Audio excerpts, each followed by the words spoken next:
Hello, friends. Welcome to this episode of my program.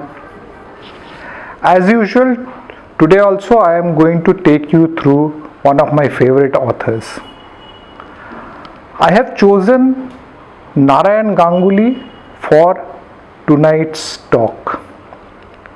Most of us would have heard the name of Narayan Ganguly or Narayan Gangopadhyay when we were small, because those days he was very popular for his children's books and the famous Tenida series. I was introduced to Narayan Gangopadhyay at a very young age through Tenida series, and when Narayan Gangopadhyay passed away, I was studying in 7th standard and I became very sad as there will not be any more Tenida from now on. I think many of the listeners would have also had the same experience.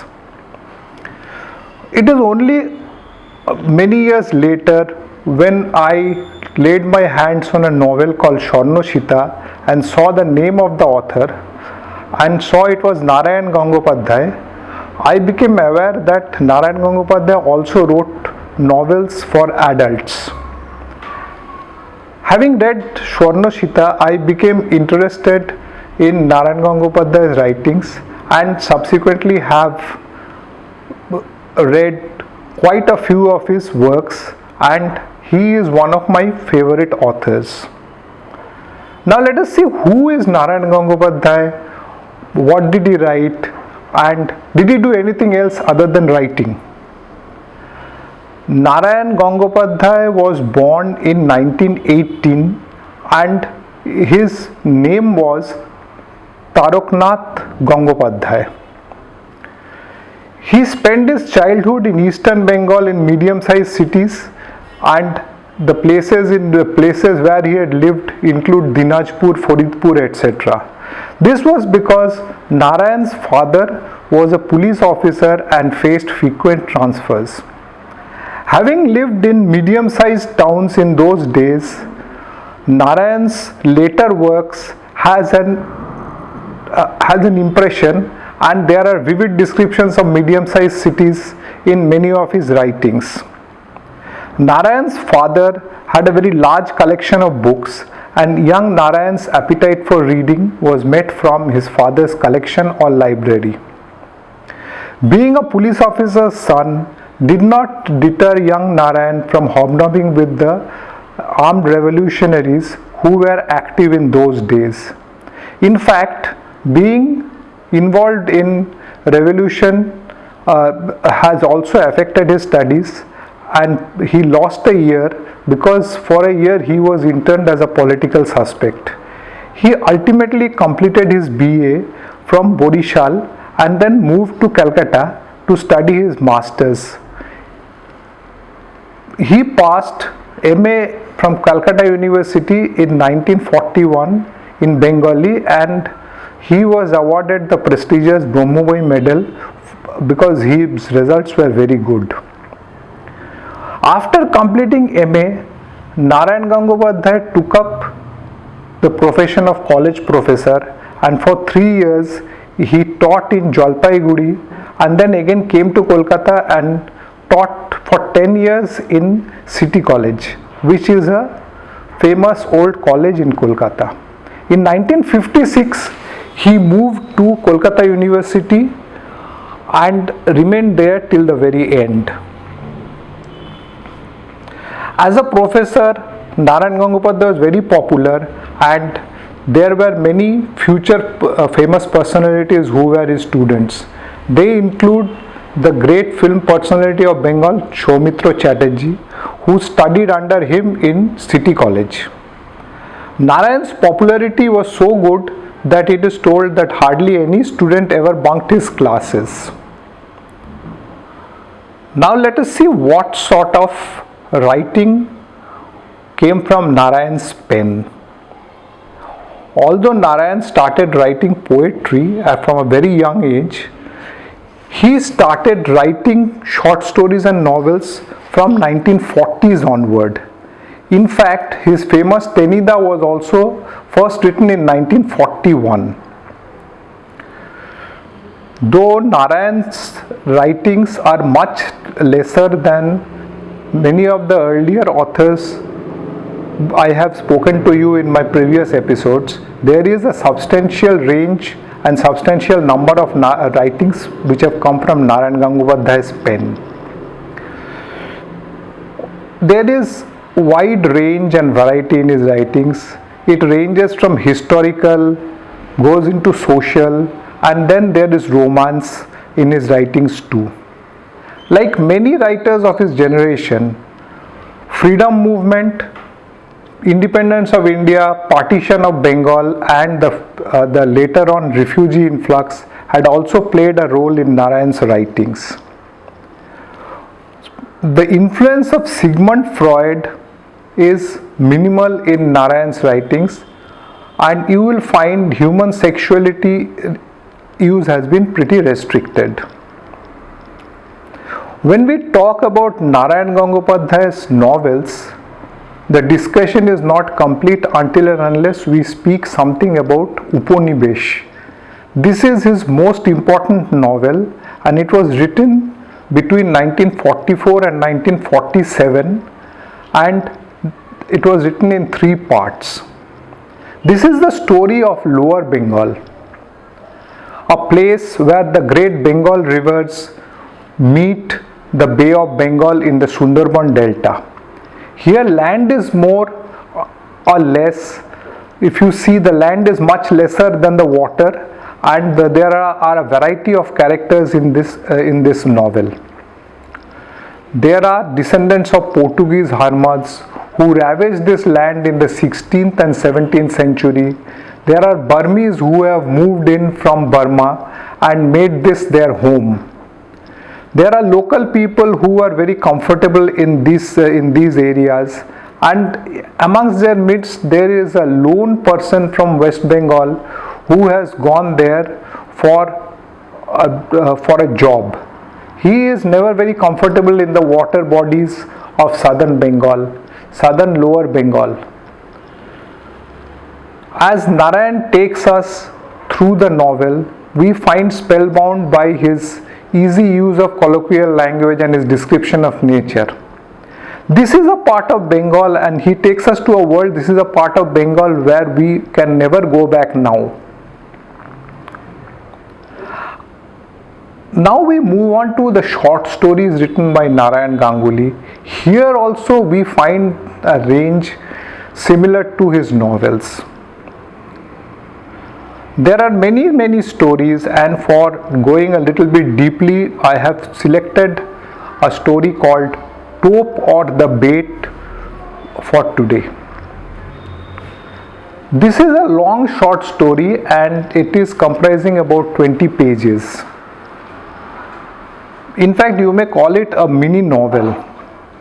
The story is written in first person, and it opens with the protagonist receiving a box inside which there is a pair of beautiful tiger skin slippers. While he wonders who is the sender, he sees a card inside where the name of a Maharaja of a small princely state is there. This takes him back to an incident which is around 8 months old. At that point of time, Narayan was invited by this Maharaja in his posh and luxurious hunting lodge in the jungles of Terai to be a part of his hunting party. When he has reached that particular hunting lodge, he found amongst all luxuries a particular deep gorge behind the lodge, and what attracted his curiosity was a platform built in that particular gorge with a lowering mechanism. He asked, out of curiosity, he asked the Maharaja, "What is this?" Maharaja answered him in a mysterious fashion that this is for fishing. The protagonist checked and did not find any water below and only found a dense jungle. Maharaja told that this is the most dangerous jungle in Terai. And how to do fishing? You have to offer a bait and fishing is done very infrequently. So our protagonist, having met his curiosity, quickly forgot about the jungle and was enjoying the hospitality of the Maharaja. After 3 luxury-filled days, he also participated in the hunting expeditions of the Raja, but unfortunately for them and fortunately for the wild beasts, the Raja could not make a kill in this 3 days period. On the 4th morning, our man said to the Maharaja that since he had work in Kolkata, he would like to go back.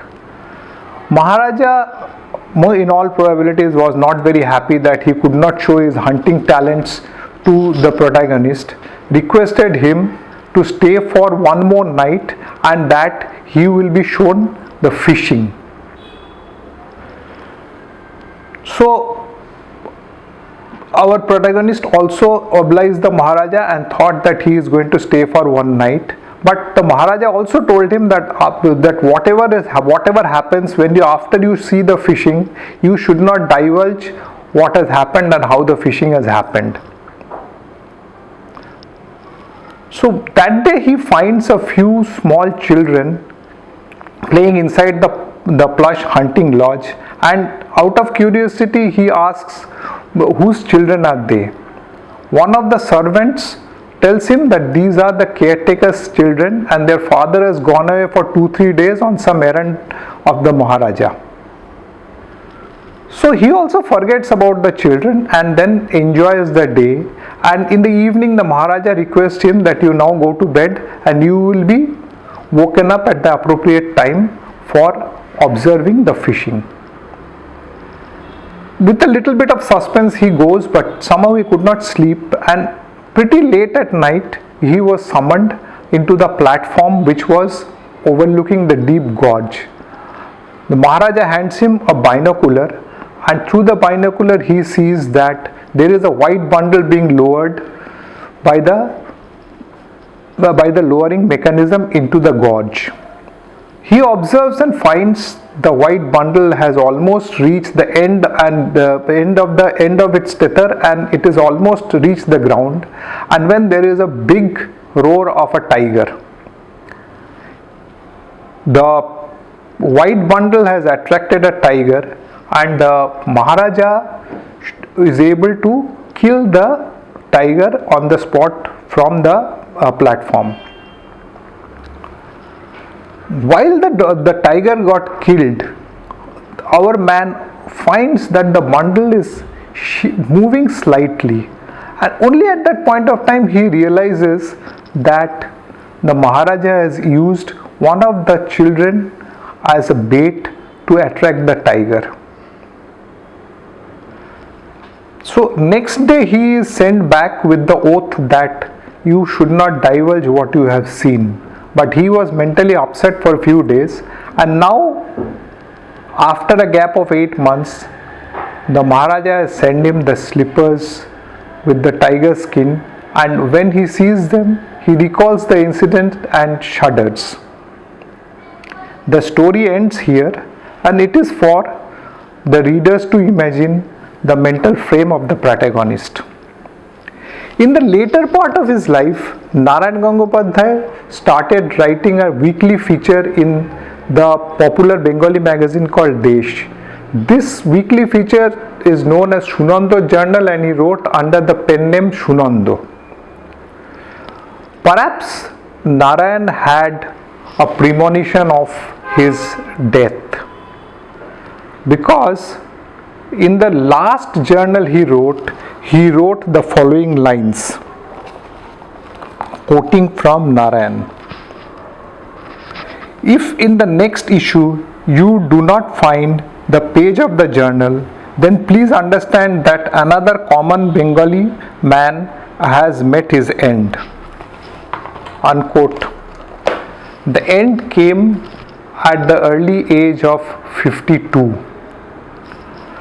To me, Narayan Gangopadhyay has always remained an important but underrated writer. That is understandable because his Children's writings were much more popular than his other works, but he has made his mark in Bengali literature, and I would urge you all to read a few of his works to get into the wonderful world of Narayan Gangopadhyay's stories.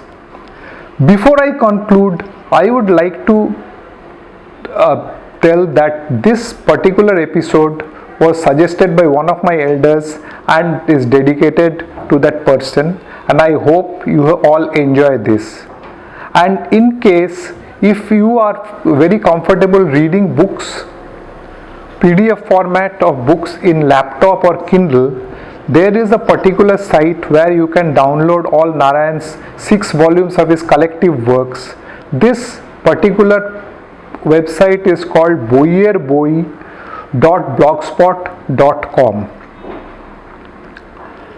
Thank you all and see you soon.